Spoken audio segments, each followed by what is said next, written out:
In this episode, I wake up thinking of retirement. We ride with Simon for a bit. We experience some of the quiet inland roads and hills. We then swap Simon for Matthew. I see the most amazing herd of deer imaginable, have some Scottish sunshine, and I end the day finding my own camp spot by the river Shin, complete with a midgie saga.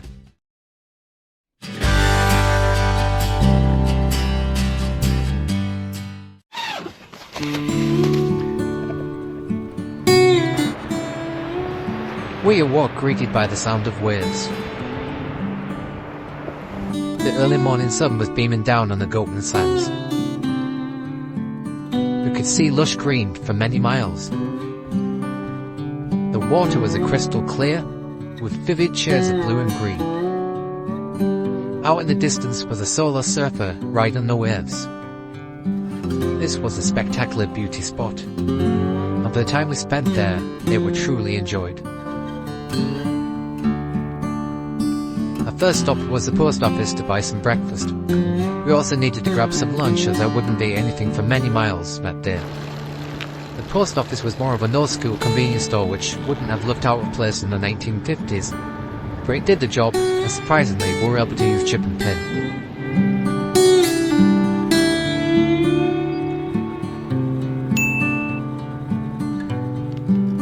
We started off on some silky smooth tarmac, but as always that didn't last long. The few hills out of Bettyhill were nothing that we couldn't handle, and it was nice to work up the legs for the day.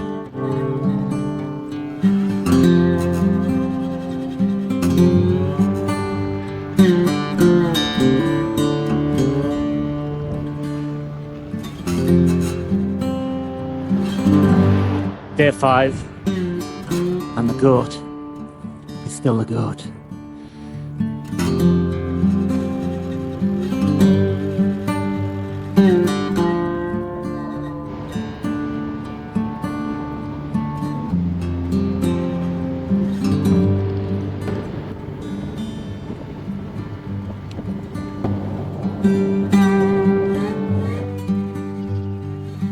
Tiny lambs. Our plan was to find a cafe in Melvich to get a brew. I had marked a couple of places on the small route card prior to starting the North Coast 500. But when you're riding, sometimes you forget what day of the week it is, and you'll find places that open at weekends, often closed Mondays and Tuesdays, and this was a Tuesday. Just pulled over to a cafe. Per usual, it's closed on a Tuesday, so just looking for something called the Halliday. Ooh, excuse me, in. That's a breakfast sandwich is coming up, and we'll see if we can get a brew there. The Halliday Inn was open. It turns out it's much better than I planned on paper, and probably the best I didn't know this beforehand. As I've been too fat to carry on, I'd eaten the breakfast there. Brewed up, and the cheeky cake was set off once again.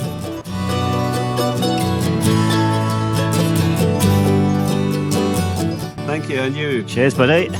Well done on receiving your LeJohn. And that is where Simon left us to continue his journey to John O'Groats, and where we headed south for the alternate part of the North Coast 500 in the sticks of nowhere. So this is us turned inland. We just left Simon, which you would have seen. Finished this trip onto the John O'Groats. And we're just cruising along.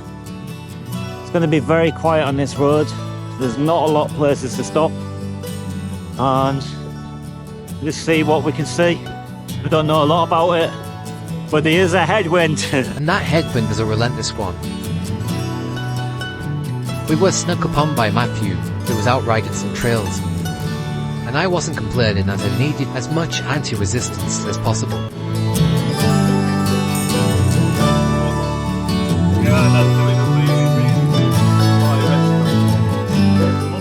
Got an amazing windbreak.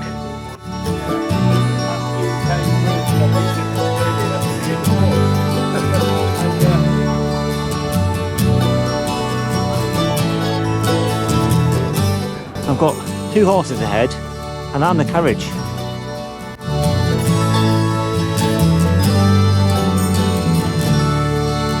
Beautiful.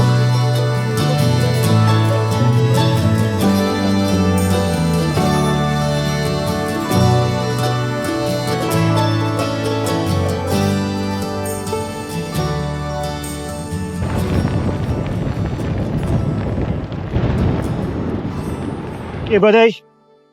I'm about to lose one of my horses. Enjoy. This road was hard work to ride, particularly with the openness and the wind. There was more vehicles than anticipated, but at least they were interesting.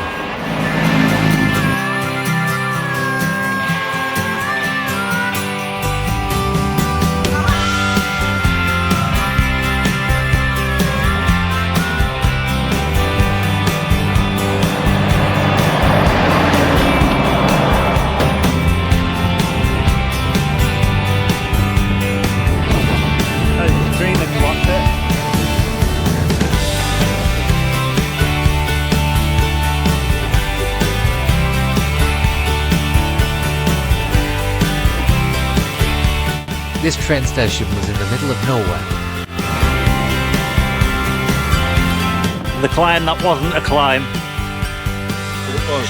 So we're at the top.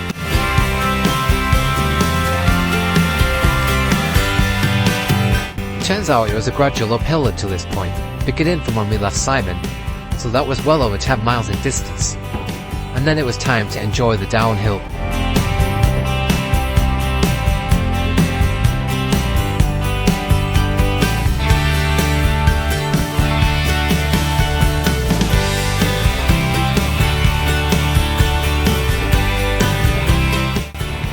Got about 9 miles to go until we enter Brora. There we're going to look for some mountain coos, as they like to call them. See if we can get some nice shots for the big furry animals. A lot of sheep in there is.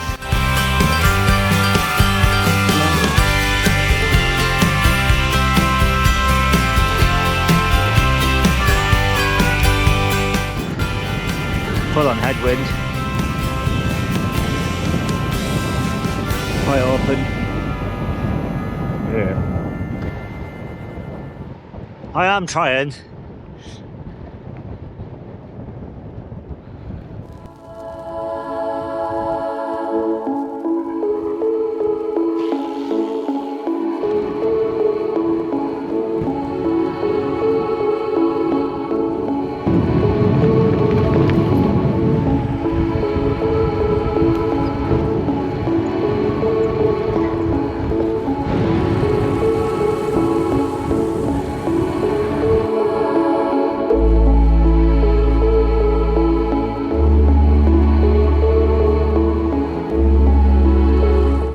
This part of the route was very peaceful. As the road continued on a slight downward decline, the wind was not as aggressive as it had been, but still present.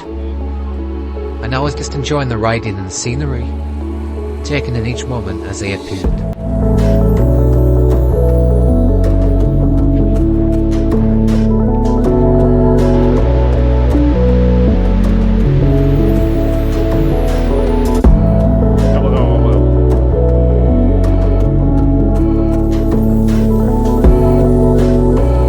I definitely got my reference point mixed up earlier when I said we're going to Brora.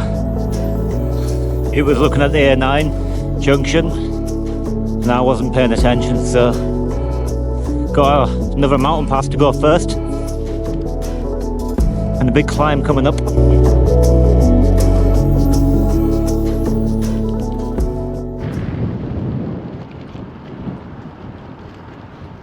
The climb before the climb.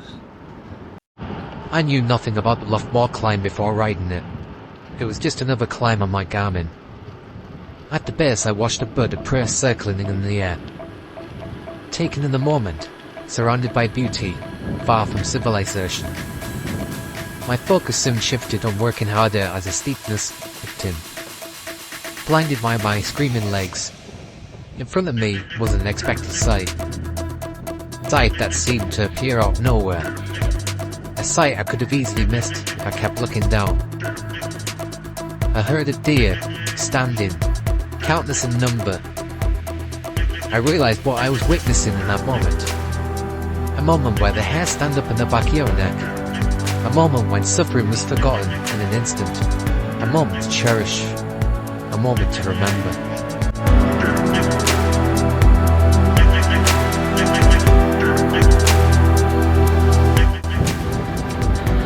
Hidden Climb Pro. I don't want to see you suffering at the minute. Coming up here.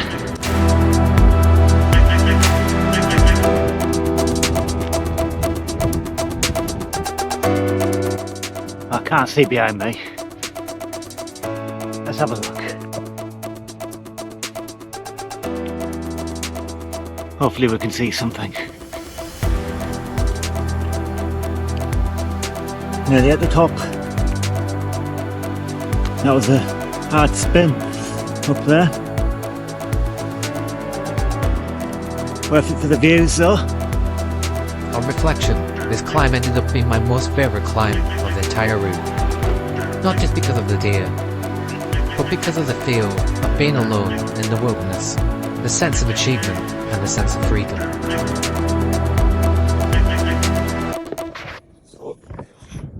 Joys of being a caddie. Would you like your sandwiches? Thank you, old chap. Yeah. That weighed me down on that hill. I hope the chest's very nice. So we're going to call that monster climb. So the last few days I've been looking at the monsters. I mean, I've got a big fat monster and Wolfy over here has got a small thin monster. And it's actually really small, look. This bit here, thin. And look how fat mine is there. You dirty people. Just like that, out of nowhere. The rain come. I just tried to eat lunch.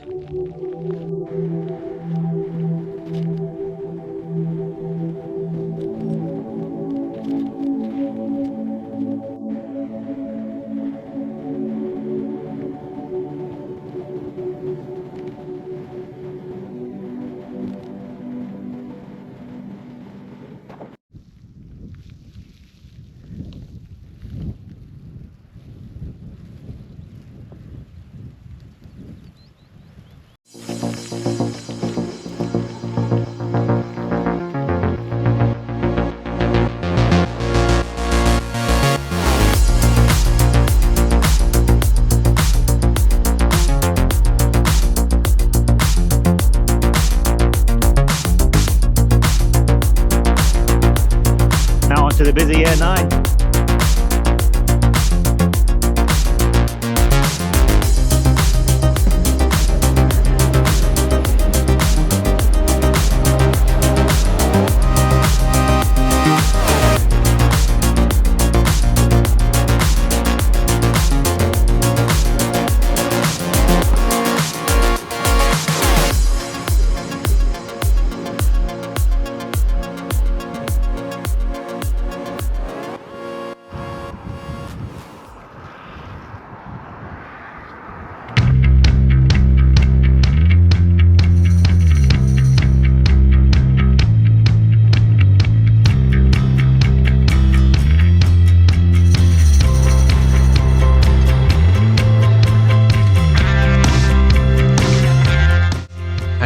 Beat them, join them.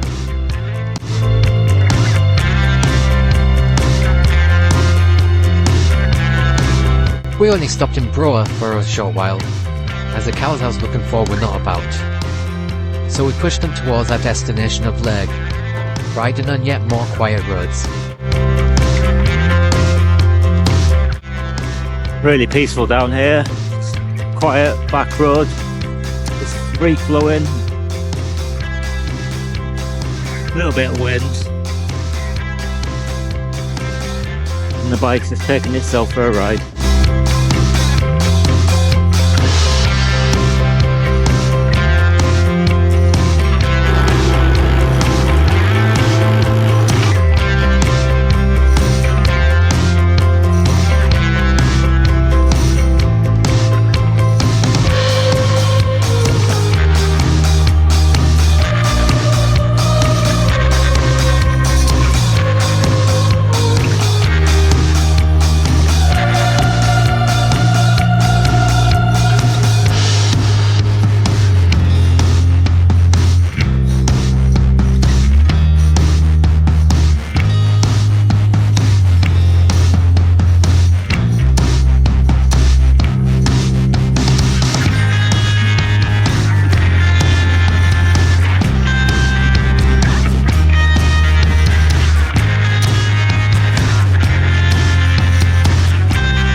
that's us going to Lairg.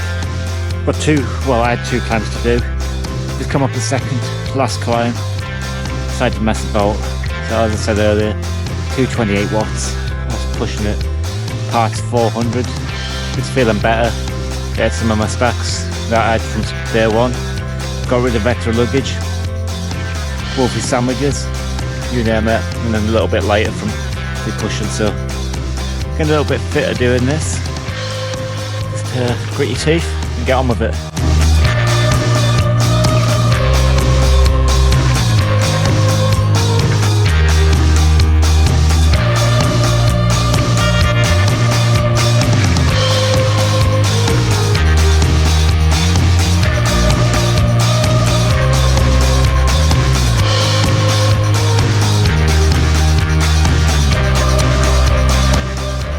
Last climb of the day. I've been playing intervals on the segments.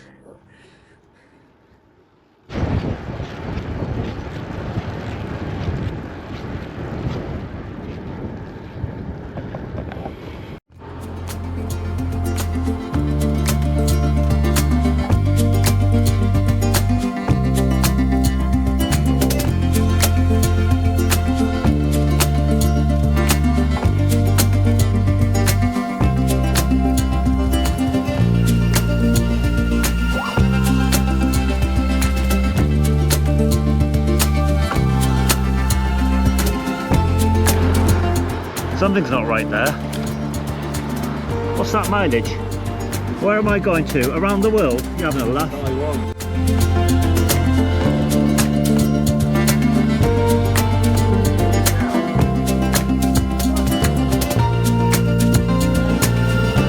Got horns. Yeah, wrong colour. Wrong colour, mate.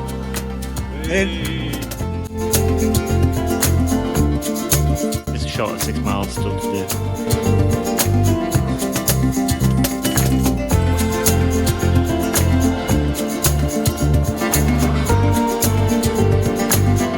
Time was getting on by this point, but we were nearly there, and I was ready for some food.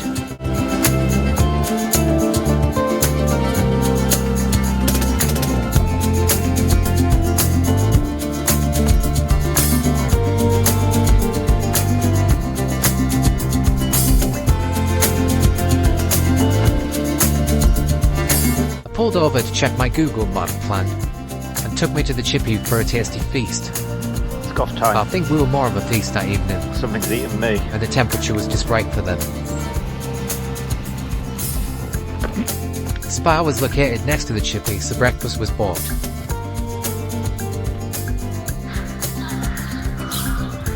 Too much food.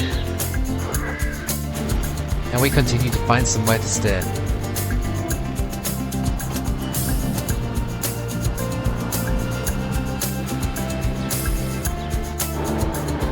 So the crows were making lots of noises back there. Normally it's a telltale sign the rain's coming, so it's getting a bit of a chill in the air. So Wolfies keep on riding. I tell you, if he's going towards the rain, he might be wet setting up the tent tonight. We'll soon see. Wolfy pulled over into a wood and started to set up. The scenery was not appealing to me, nor the ground, and I felt like there was more to explore, so I went on, until I found the river Shin. I sent Wolfy an unskilled text message, as I'd found my place to stay, but no one was safe from the midges that night.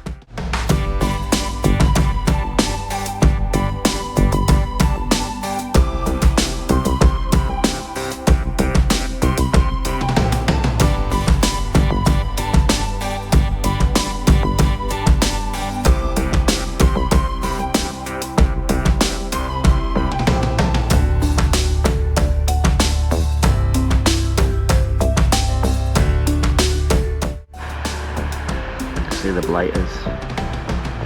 They're all in the net and outside of the tent, just ready to come and kill me. Well, the Hubba Bubba keeps all these little buggers out. Always good.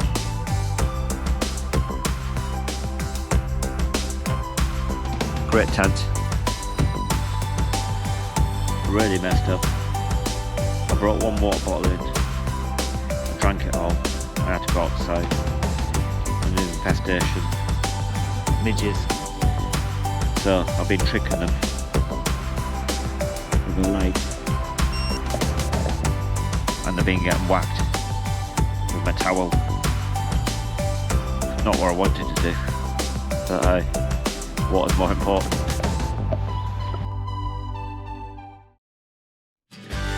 In this episode, I scratch my brains out after being eaten, Here. have a look at the River What Shin, purpose do they have? lift my bike up many steps to ride a bridge, experience a lot of green scenery Green, light green. before visiting a very eerie place, and I lead Wolfy on one of his navigation exploits to find his own way back to So unless you can Inverness. swim with a bike, suggest he comes on this road with me.